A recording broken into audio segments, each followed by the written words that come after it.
Ladies and gentlemen, hello and welcome to another episode of the Bruce Montalvo Show, a special edition. It's August 4th, 2016, and I'm joined by Jordan Maxwell. That's why it's a special edition. Hello, Jordan. How are you? Well, I think, okay, we'll find out soon enough. Well, Jordan, I tell you, I was scared because I heard that you had a heart attack and you were the last guest I had on the show. You're my favorite guest actually to have on. I haven't had a guest in months because Well, you're my favorite guest to have on. So when I heard that, I was literally heartbroken. But you sound good. You sound real good, man. well, I'm feeling a little bit better. Yeah, it was a close call, but I'm still here. So. Sound tough as nails as usual. Tough as nails, and we're covering a very very tough topic, and the topic of today's show is esoteric Saturn mystery explained. And who better than to explain this than you, right, Jordan? Well, I guess, introduced this idea Yes. because I don't recall ever seeing anyone talking about it until, I don't know, 10 years ago or so. I did a series of articles on Saturn. Maybe it was even 15 years ago now. Time passes so fast. But Right. I did a few articles and I did a video, and I started doing some radio shows 10 to 15 years ago on the planet Saturn. And no, at that point, I had never heard anyone talking about it. And I kind of follow all the researchers around the world. And now, of course, it's everywhere. Right. But you were a pioneer, and it's funny that you say time because that's exactly what Saturn represents. People don't know that Saturn also represents Chronos, which is Father Time. Yeah, well, that's where we get the word calendar, Chronos, calendar, time. Wow. Yeah. Really, and also the phrase "the dawn of a new day."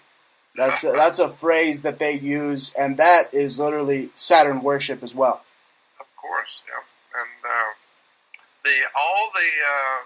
it's a big story about Saturn and how it impacts our politics in America, but all over the world. It's the same thing everywhere.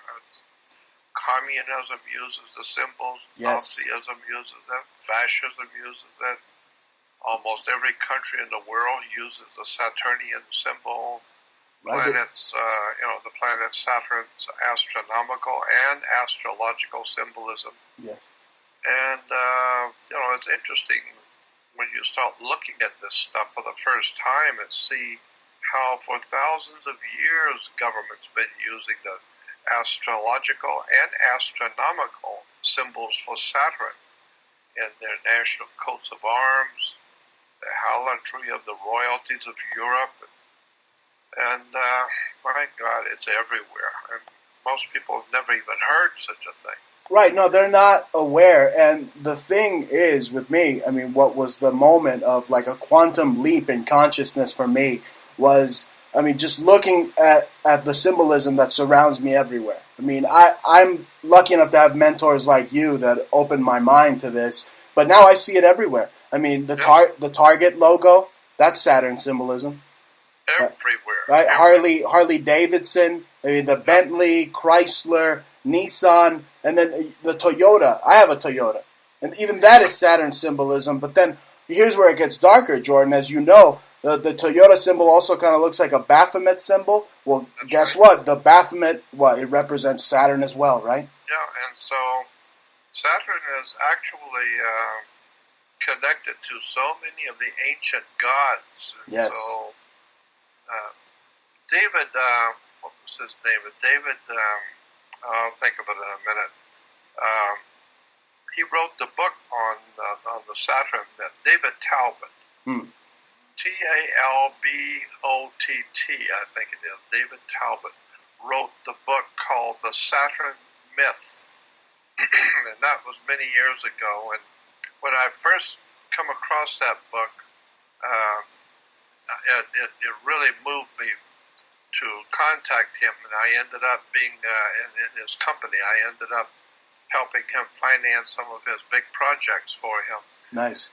And I even hosted a science conference in Portland, Oregon for him.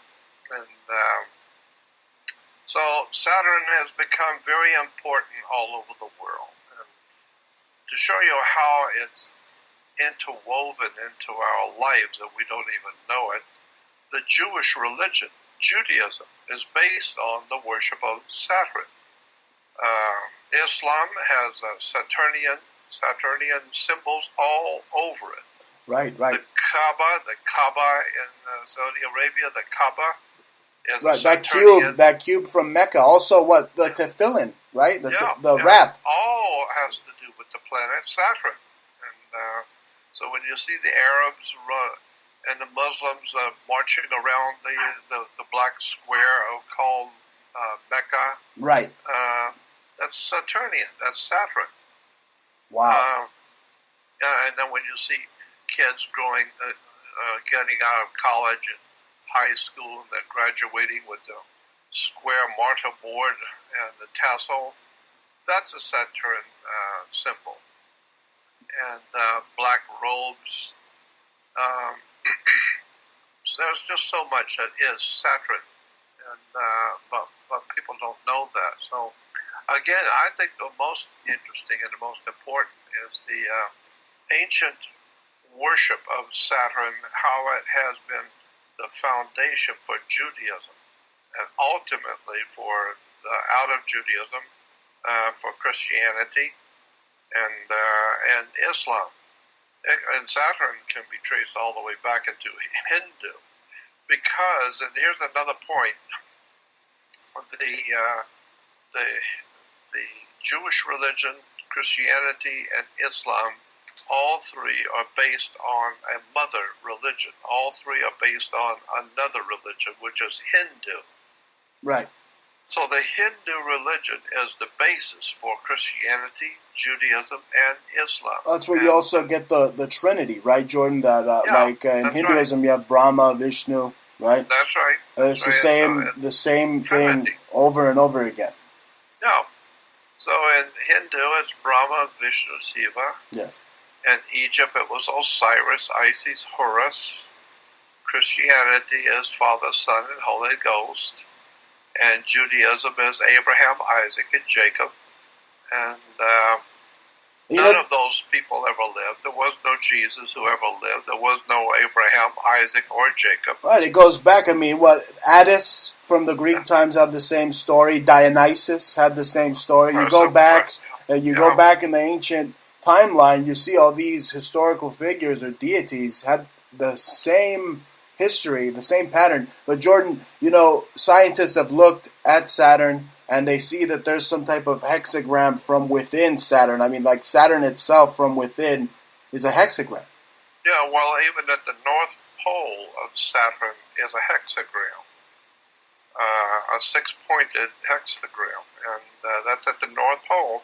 And just go on the web. You don't have to be too meticulous. Just go on the web and type in hex on Saturn, or Saturn's hex, H-E-X, hex, because a hex is a six-pointed star, and you will see from the space probes that we've sent out takes pictures of the planet Saturn up close, and you will see on the North Pole of Saturn is a hexagram. Right. Another thing I wanted to... The ancient Babylonians used to draw a circle on the ground, and then inside the circle draw a triangle, and then invert another triangle. So you got two triangles inverted inside of a circle. Well, that's a Star of David inside of a circle. Right. But then the priest would stand inside of that Star of David, or that hexagram, and cast spells on people, and that's where we get the idea of putting the hex on you. Amazing. So today, the Jews are walking around all over the world with a hex on them. And who put that hex? Who put that hex on them? It was the Germans before the Battle of Prague. It was the Visigoths that appointed the hexagram to Judaism, because, I mean, historically, Jordan. I mean, the menorah has always represented Judaism. Of course. The hexagram has never represented Judaism. No, it is a complete evil symbol. I mean, you said it yourself. A sorcerer would literally stand in it, and the demons, or I mean, it goes back to the Goetia. I mean, it is so incredibly evil. I mean, the power that some of these just sorcerers possess, and they belong to a cult called the Brotherhood of Saturn, right? That's right. It's called the Brotherhood of Saturn. Wow. And the book, many books have been written about it. A lot of people now have done a lot of good research on it. You just go on the web and just type in Brotherhood of Saturn. And there's a lot of good stuff. But there's one book in particular that is very good on it. It's written by Professor Flowers. And from Texas University. Flowers is his last name. And he's written the definitive work, I think, the definitive work on the planet Saturn as a religion. Right. And he talks about the Saturnian Brotherhood, the German Saturnian Brotherhood, which gave birth to the basically to the Nazi Party and Hitler's Saturnian symbolism in his Nazi. The Nazis adapted everything from the Jesuits. That's why when you mentioned earlier the hammer and sickle being a representation of Saturn, I mean, you have the IHS, the I in particular, representing Saturn. Yeah, so, like I said, and incidentally, too, another one that's very, very telling is Saturn in the old Phoenician language. Mm-hmm. Today we call that old Phoenician language, we call it Hebrew. But there is no such a thing as Hebrew language. It's a misnomer. But it's like everything else that we believe. We don't know. We don't do any research. We're told that that we have a Hebrew language, but it's not Hebrew at all. It's a Phoenician Canaanite language which the Hebrews speak. And so, since the Hebrews speak that language, we call it Hebrew. No, it's not Hebrew. It's Phoenician Canaanite language. But in the old Phoenician Canaanite misnamed Hebrew language, Saturn is referred to as Sabbath, as Shabbat. Like the candles. Shabbath, Shabbat. Like the candles, right? Well, yeah. Like the Shabbat candle. Shabbat. That's right. And so Shabbat is Saturn in the Phoenician language. And so therefore, if you're going to worship Saturn or Shabbat, you do that on Saturn's day. Saturn's day is called the Sabbath. Not Sabbath, Shabbat. And so today we have Christians and Jews keeping holy the Sabbath, and never ever realizing Sabbath is Shabbat, and Shabbat is Saturn. What about Saturday? Well, I'm saying that this is why the Jews still worship Shabbat or Saturn on Saturn's day. Right. Saturn day or Saturday. And so that's why the Jews go to temple on Saturday. The very word temple, meaning house of El. Temp El means the house of El. Well, in the old ancient languages in the Middle East, another word for the planet Saturn was El, E-L. And so the house of El, or the Temp El, was the house of worship of El, or the worship of Saturn. Wow. And, so when you start looking into the actual beginnings of Judaism, Christianity, and Islam, and see how it's all related to the old ancient religion coming out of the Hindu. Right.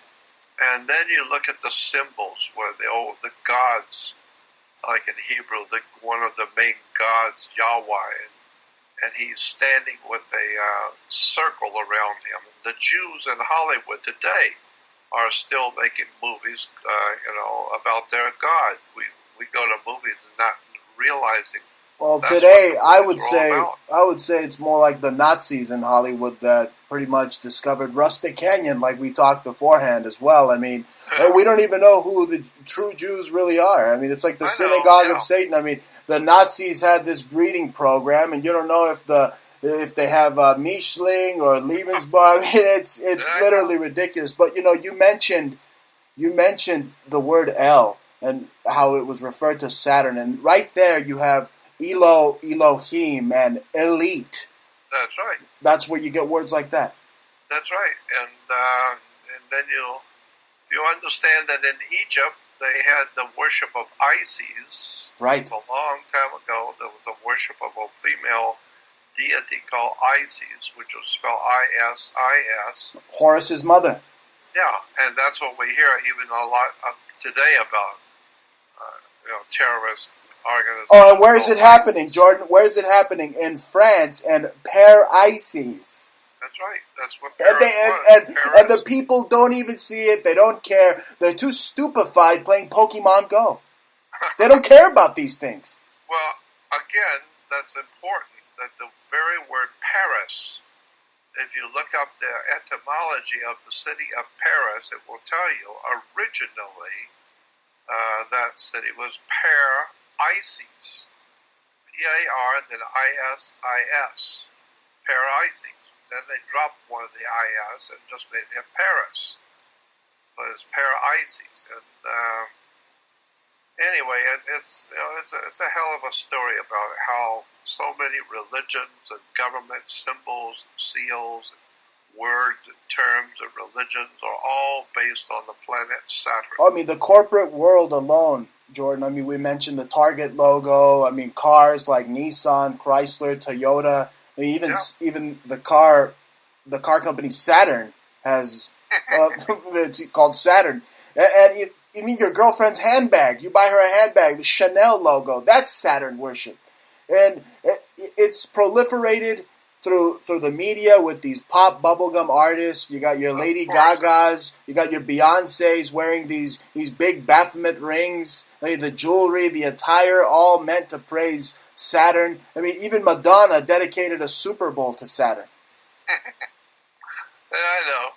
It's quite but Saturn was also referred to as the inhibitor. One of the traits of the god and the planet and the god named Saturn. One of the traits of that god, which is also one of the astrological traits of the planet, is that the god was the inhibitor, one who inhibits you, one who holds you back. And so therefore, Saturnian institutions, Saturn's institutions, we could say are the military, the police department, the mafia, the sheriff's department, government, any organization or institution which has the power to put you in jail or kill you or hold you back and hold you down. And keep you from doing what you want to do as a Saturnian. That's Saturn, the inhibitor. And so the ancient people we call the Hebrews realized that Saturn was the inhibitor, or one who holds you back. And so they decided that on the day that they worshiped Saturn, they would do nothing.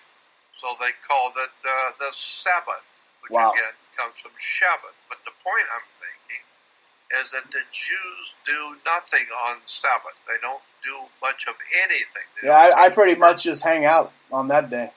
That's right. But the reason why is because Saturn was the inhibitor. Wow.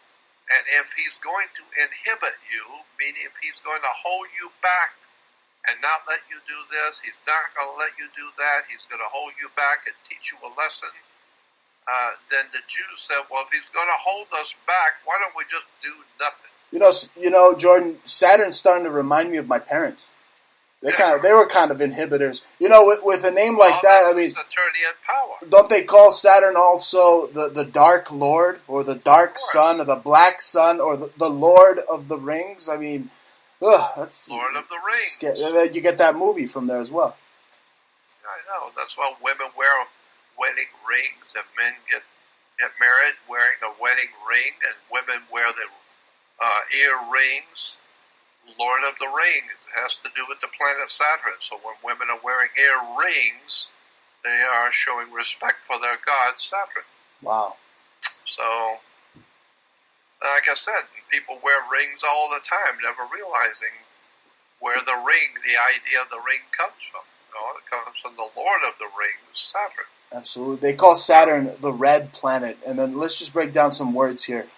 Saturn is the red planet. Then Saturn, you have Satan, you have Saturnalia, you have Satanism, you have Santa wearing red. So it's all there. Yeah. If you just take the word Santa, S-A-N-T-A, and move the A and the T, it becomes Satan, S-A-T-A-N. Wow. It's the same 5 letters. Satan, Santa. But then when you get into that connection with Santa and Satan, that takes you back to the Old Testament, the Bible, and to Isaiah 14. 14th chapter of Isaiah, 14:12 through 14, where it talks about, oh, how you have fallen from heaven, you son of the dawn, and you have said, the scripture says that Satan or Lucifer or the evil one has said in his heart, I shall go up into the uttermost reaches of the north, and I shall be like the Most High.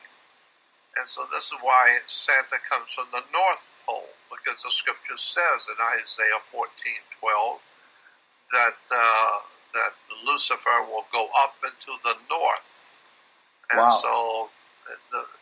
So there's all kinds of connections like that, and all of these things are all connected behind the scenes, and it's just a very big story. It is a big story, Jordan, and it's right in front of the people's face in eye symbolism, from the CBS eye to just eyes in general, to the Masonic eye, to the Masonic compass, to the pillars, Jachin and Boaz, that hold up that planet. I mean, it's all Saturn symbolism. Well, even those 2 lights that are shining in New York in honor of the World Trade Center. Right.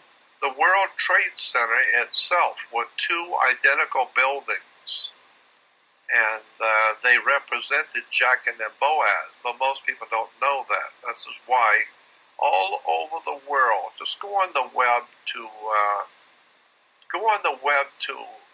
image, where you get nothing but pictures, just image, and type in the word Twin Towers. Twin Towers. And you will see hundreds, if not thousands, of buildings around the world in every country, especially churches and cathedrals, where they all have twin identical towers. Everywhere in the world are twin towers. Why? Because it represents Jachin and Boaz. Now that's another whole incredible connection behind the scene to religious symbolism and architecture all over the earth. So there's always been a connection behind the scenes of all things connected. Government, religion, architecture, theology, commerce, banking. It's all one big game. And they use the symbols in banks. They use the symbols, as you say, in commerce and religion. It's an extraordinary story of betrayal of the human race. But people have no idea what I'm talking about. Most people have never heard of such a thing.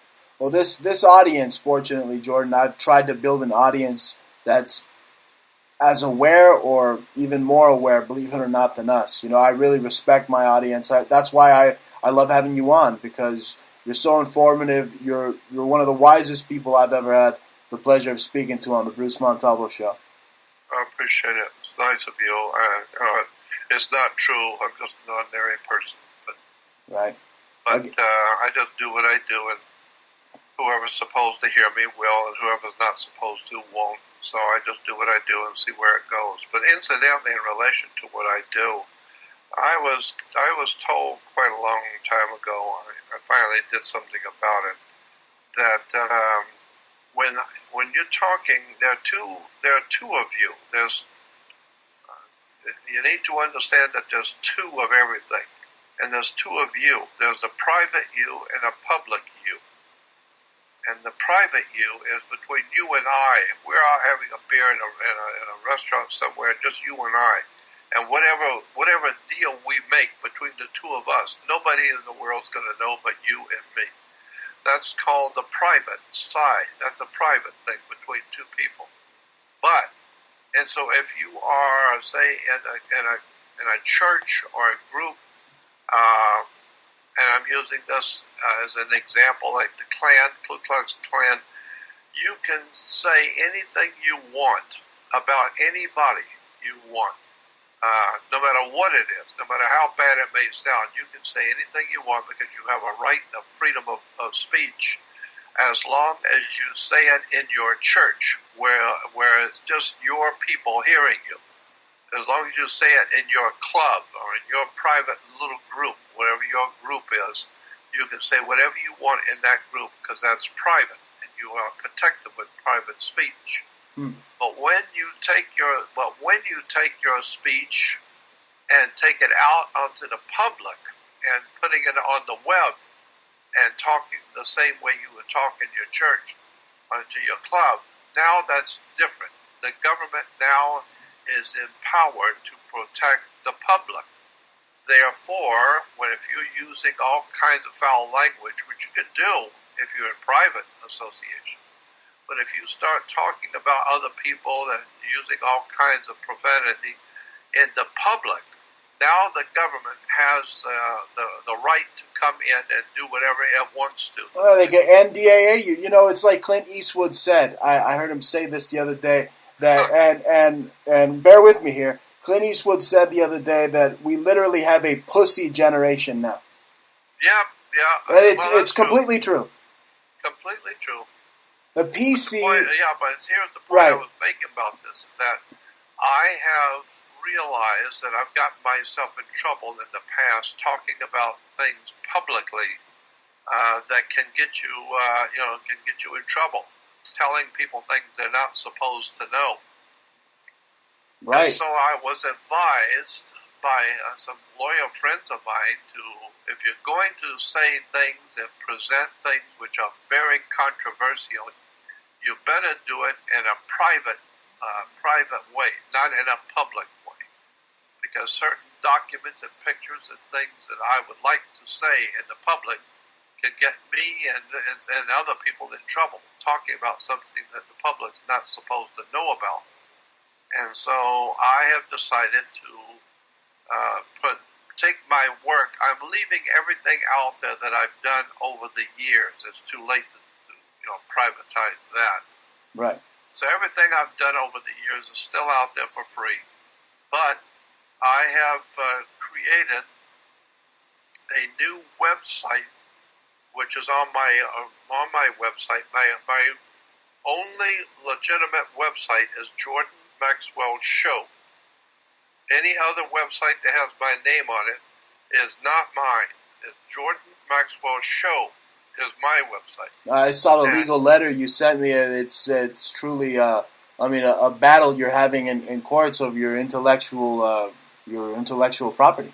Yeah, of course, and so anyway, I'm getting other phone calls now.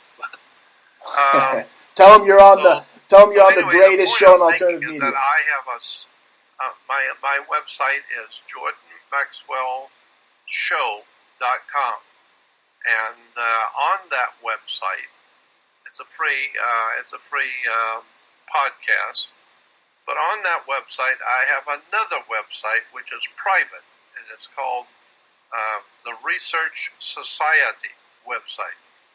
Research Society. So if you go on JordanMaxwellShow.com, you will see a button that says to join the Research Society. All that is just another website that I have put out there now that's a private. You have to join the Research Society.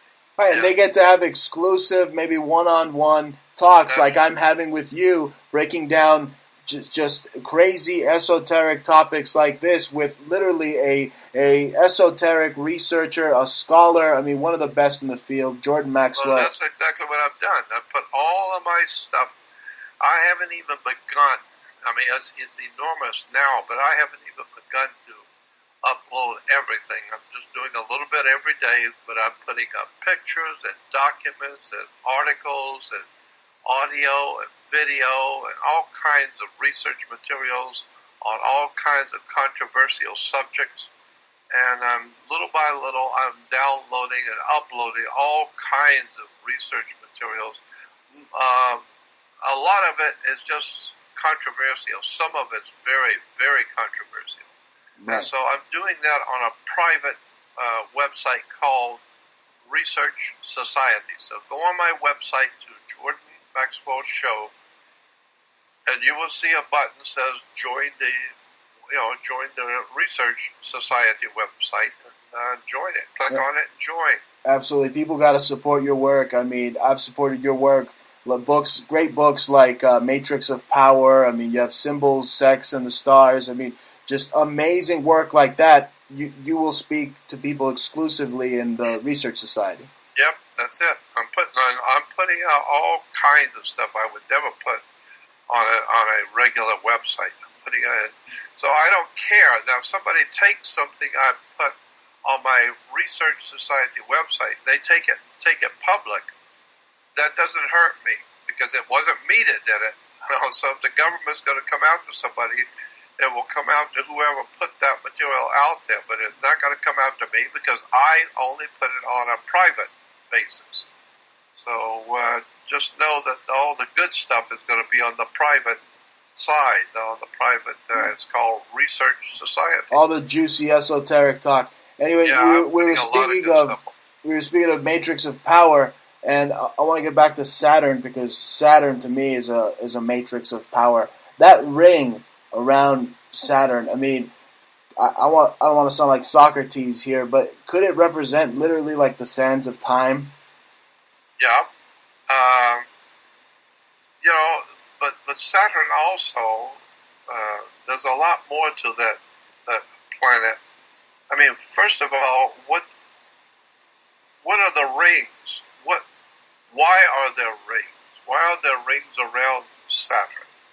We now know, some of the things we do know for sure, is that the rings around Saturn are artificial. Somebody has made them. They were artificially made.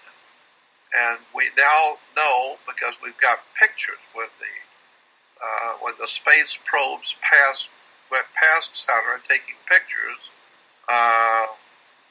we now have pictures of a spaceship that is creating a new ring. And the ring is like 99% done. And the ship itself, which is creating that ring, is almost finished with it. It's got a little bit more to go, and then it will be completed, that ring. But that spaceship that we have pictures of, that's creating that most recent ring, is estimated to be at least 3,200 miles wide. One ship the size of from Los Angeles to Maine. Dear God. 3,200 miles wide. This ship doesn't belong to NASA, definitely, right? The Nazis over in NASA. It does not belong to NASA. And NASA itself, the United States does not belong to NASA itself, the logo for NASA is Saturn worship as well. Yeah, I know. So anyway, I just a lot of interesting stuff out there about the planet Saturn, about religion, and of course how Saturn is the basis for our laws and our institutions and our educational systems. Our universities and colleges are based on Saturn. Right. And when you graduate, you come out with a black square mortarboard and and black robes. I also heard you say that when you go through school and you go through their system, right? Their education, and you become illuminated. Yeah. And so I mean, they got all the words are there, but I want to talk about the rings again. I mean, could it be some type of frequency band that? I mean, you said there's some type of ship. I can't wrap my mind around a huge ship creating the rings of Saturn. Literally, I mean, you told me it's ships creating a ring around Saturn. Yeah. As a matter of fact, the book. See, I talked with the NASA scientist who wrote that book. Wow. And he's a dear friend of mine, but he's pretty much dropped out of society after writing that book. He talked about something he wasn't supposed to, and NASA is very, very unhappy with him. But he's that ring, Jordan. I mean, could it be some type of frequency band? I mean, is it like a space-time continuum? I mean, you said earlier in the show, and this intrigued me, that there's two versions of oneself. I mean, there's the public and private, but then there are also those that say that we're living in an artificial reality, and a lot of it has to be revolve around Saturn and possibly this ring around Saturn. Yeah, well, I mean, I've heard scientists I've talked to in private mentioned some interesting concepts about the ring around Saturn. There has been one school of thought is that ring represents a dish, like a communication dish, an uplink to a satellite. Wow. And that dish is an electromagnetic dish that can send and receive frequencies from deep space, from thousands of light years away, because it's a huge dish, and when it rotates and that dish is just in a right spot at the right moment, it can pick up signals from thousands of light years away. So it may possibly be some kind of a dish that is picking up frequencies throughout the universe. Maybe it's some kind of a communication dish that, because we see those big dishes right at television stations, etc. Well, maybe that circle around Saturn is itself a dish. And that's why symbols are so important, because symbols are transmitting that frequency and they represent Saturn, so it's literally putting you on the frequency of Saturn. Of course, yeah. Wow. That's right. And so like I said, I mean, it's in religion, it's in movies, it's in commerce, it's in banking, government, education. Corporate world, and especially in the military. Everything in the military is Saturnian. Oh yeah, the patch. I mean, if you look at the chevron, the gas station, it has the same military kind of V's. Those two V's, military V's. And then if you look, I seen on an air bunker for the military. There's they have the logos of Saturn. I mean, they got a big red planet and then an eagle flying over it and a star, and even the phoenix, the ancient phoenix, the Egyptian phoenix, represents the Eye of Ra. It has that. That is Saturn worship. I know. Well, again, Saturn is a very important planet. It's the inhibitor. It's the one that the Jews worship today. Of course, the Jewish religion has quite an interesting history. First of all, what you need to understand about the Jewish religion, it is not, and I repeat, Judaism is not a BC religion. Judaism was developed, the whole idea of the Jewish religion was developed a few hundred years ago, not thousands of years ago. We know there was no ancient Israel. And today, some of the best minds in the state of Israel, some of the best professors and historians in Israel are writing books now and talking publicly about the fact that Israel, the ancient Israel of the Bible, never existed. There was no ancient Israel. There was no Moses. There was no Abraham. there was none of those people in the Bible ever existed. But doesn't mean the Bible is of no value. I'm just saying historically. Well, it depends what Bible you're reading. I mean, I would read the Old Testament, the Torah. I mean, Yeah. I wouldn't trust anything the King James wrote, man. Well, I know, but lots of people don't know that the Judaism is not an old religion. Judaism was probably first put together probably in the 9th century A.D., 9th, 10th, 11th century A.D. There was no B.C., there was no ancient Israel, period. It never existed. Just a story. And that's why the Bible's called the greatest story ever told. It's just a story. Well, they get the time period mixed up. They say Ramses was the one who caused the Jews to leave Egypt. When that whole story is basically kind of a fable, just like Christmas. Of course, Just like Jesus is really the representation of Mithra. We've talked about this before. Many other deities. Yeah, I know. So, yeah, the major religion in the Roman Empire, when Christianity first began, the major religion that was already there, Rome wasn't waiting for Christianity to form. Rome already had her religion. And so when Christianity came along, the major religion in Rome at the time was called Mithraism. And Mithraism was the story of the sun in the sky. And so the sun, the Romans said that the sun obviously does not belong to you.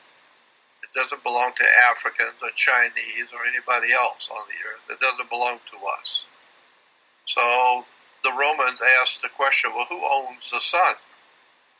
Well, obviously, if you believe in God, well, then you can say God owns the sun. Well, then that thing that comes up in the morning is God's sun, not yours. And so God's son. Horus, right? God's son would be Horus. Horus, which also kind of sounds like hours, which again, the sands of time, father time, Chronos. It's all interwoven. Horus is H-O-R-U-S. Hours is H-O-U-R-S.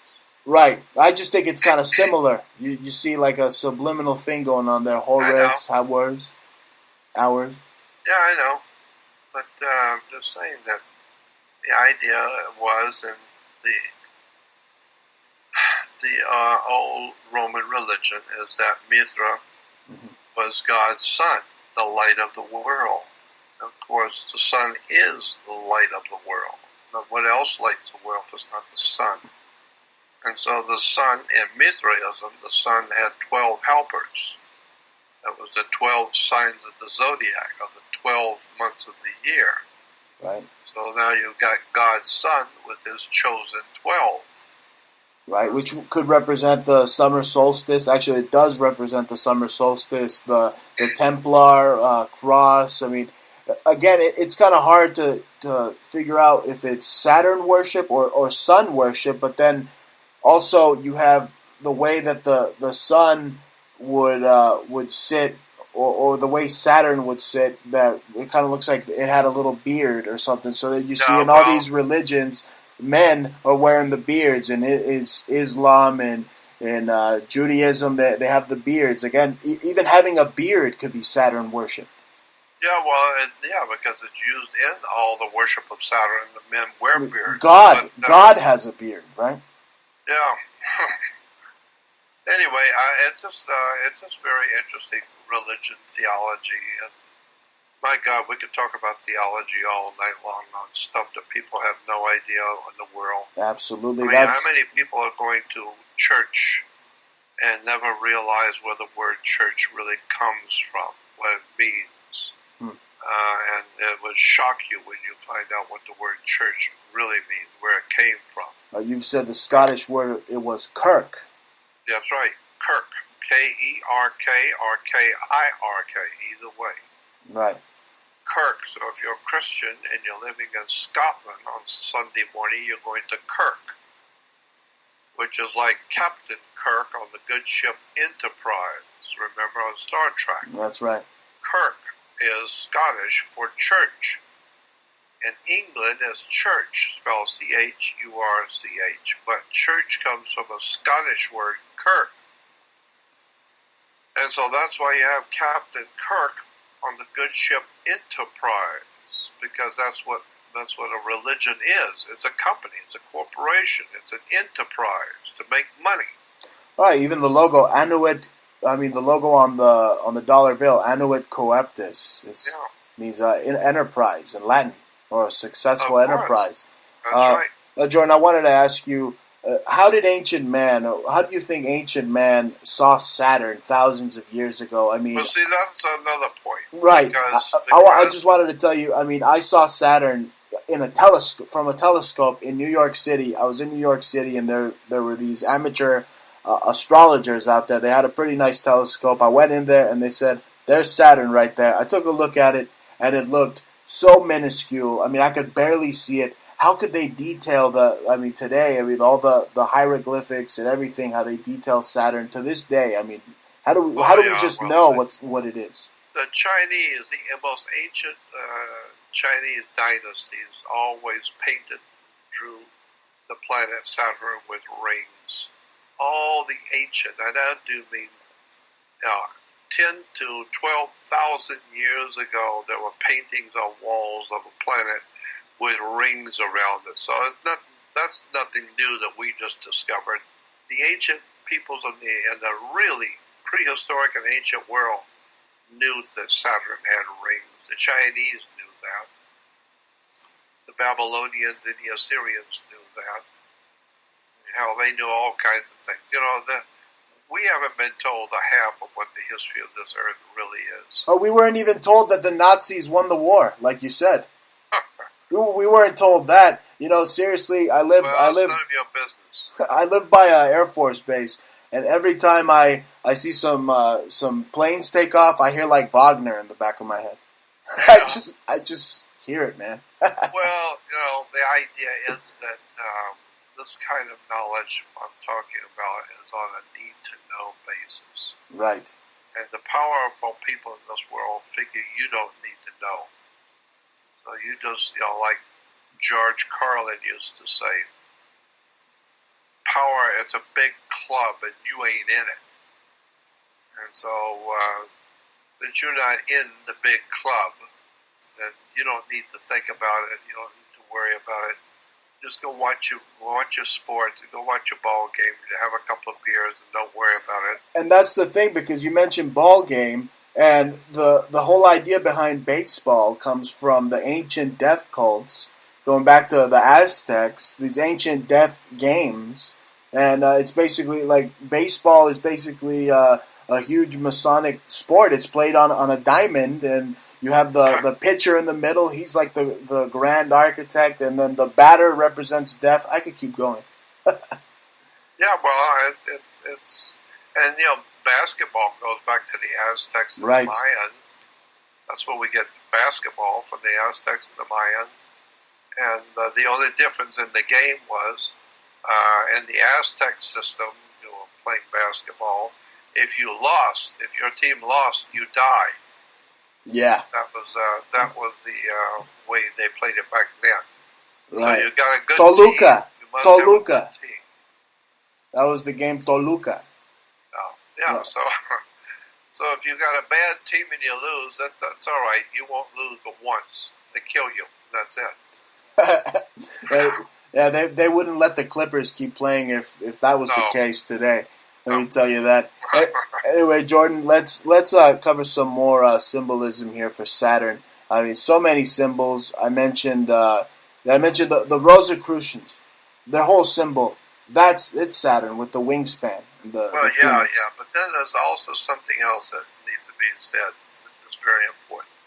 And that is that many, many thousands of years ago, I'm talking about maybe 25, 30, maybe 50,000 years or more, ago, we know that the planet Saturn was considered to be the sun. There was a time when the planet Saturn was perceived to be the sun. And so today, when you go out at night and see the stars and understand the 9 planets in our solar system, and then the sun and the moon and all the planets, people do not realize that the planets in our solar system are not necessarily today where they were 20,000 years ago, maybe 30,000 years ago. Mars is not where it is today. Saturn is not where it is today. Maybe the 9 planets were in different places, and something happened, and now today we have the 9 planets. But that's not the way they were for thousands and thousands of years ago. They were in different places. They were in different spots in our solar system.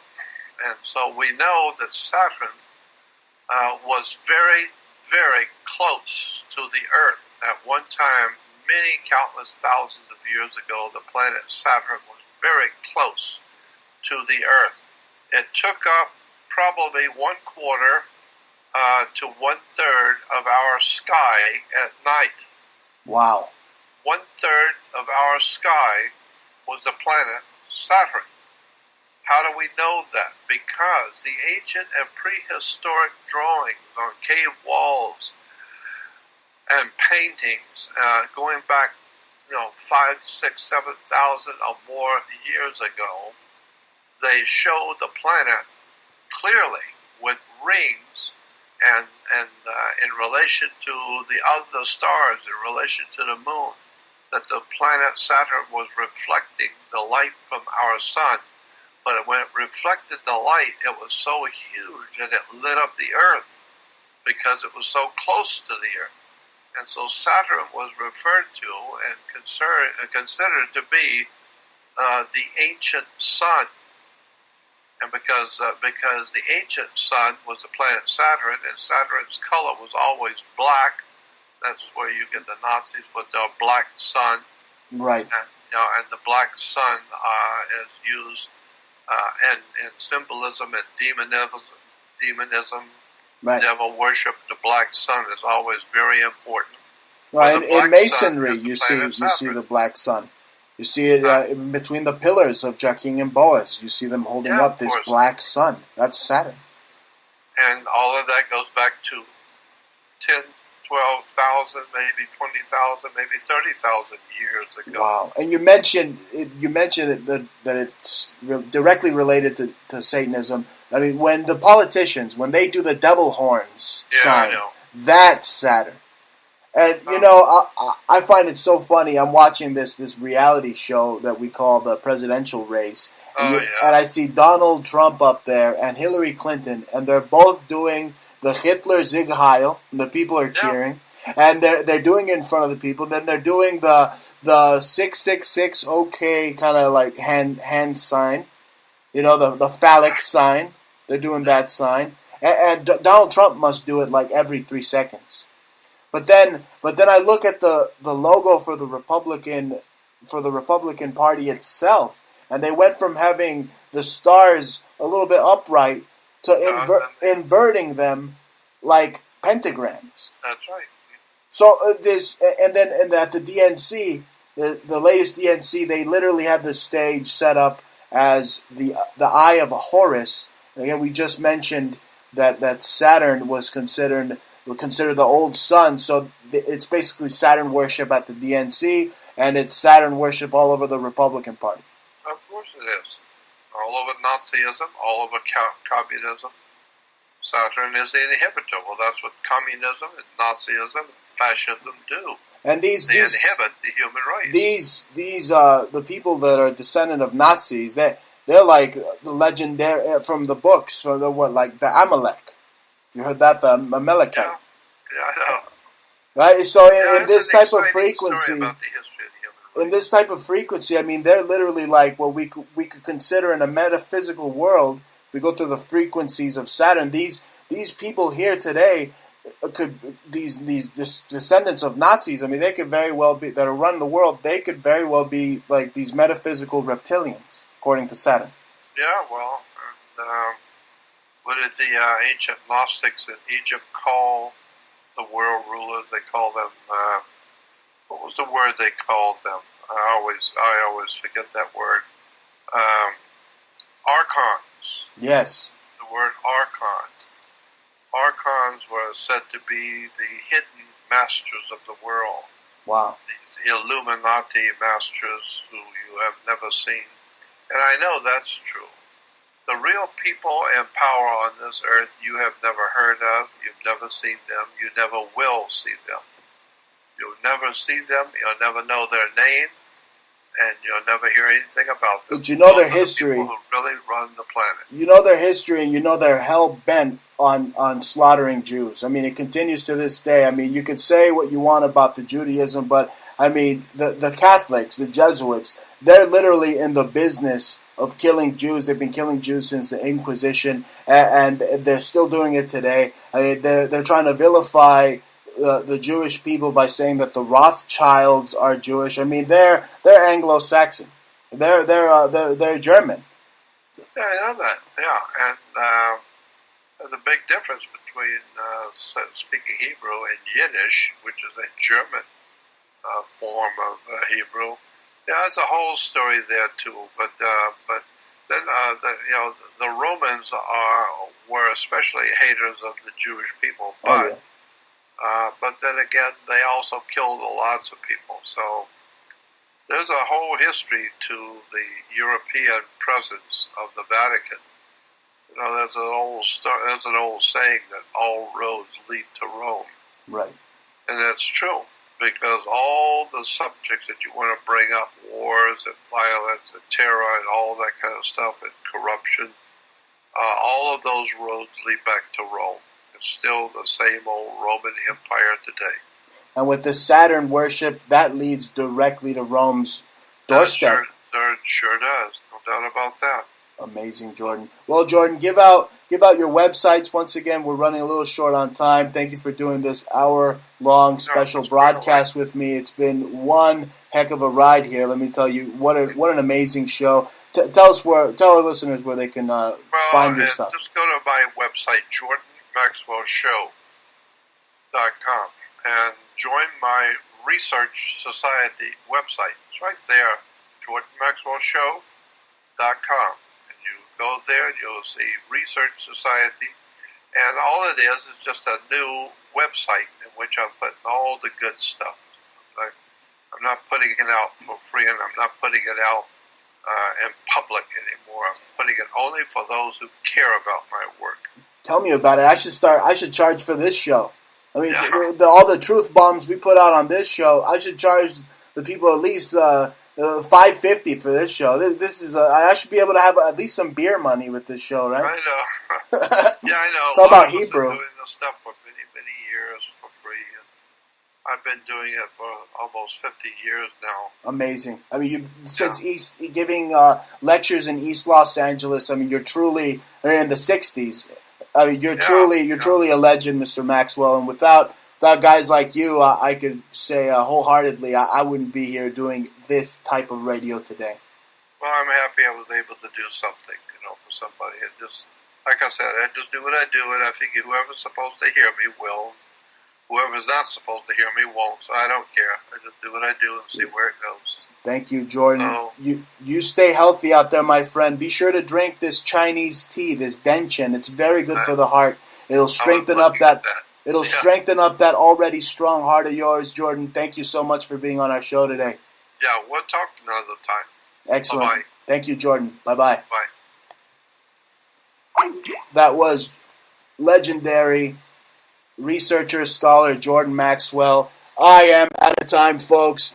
On this special broadcast of the Bruce Montalvo Show, be sure to support our sponsors.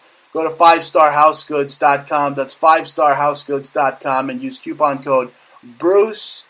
You go there, use coupon code Bruce 5. Use coupon code Bruce 5. You'll save up to 10% on all your house good needs. Go to eastbymall.com and use coupon code BruceNY, and be sure to use BruceNY at eastbymall.com. Get yourself some nice cameras for your home, surveillance system, your business. You want to protect what's yours, folks. You don't want anybody just breaking into your home. Be sure to go to eastbymall.com for the best spy gadgets, spy gear, stuff for your business, best CCTV surveillance. Go to eastbymall.com. And be sure to support Antique Obsessions on Etsy. Go to etsy.com, type in Antique Obsessions, because that's how we stay in business, and we're able to bring you groundbreaking journalism and interviews like I just did right there with Jordan Maxwell. I mean, talk about giving you some knowledge. We've been doing this for many years, myself included. I've been in the circuit for about 10 years now, and there's nothing wrong with a little capitalism, folks. So be sure to go to Antique Obsessions on Etsy. Be sure to go to LaCharmTusa.com. Use coupon code Bruce. Save 10%. The best organic tea, LaCharmTusa.com. We are out of time. You've been listening to the excellence of radio execution, a gift to alternative media. I truly am. You've been listening to the Bruce Montalvo Show. Sayonara.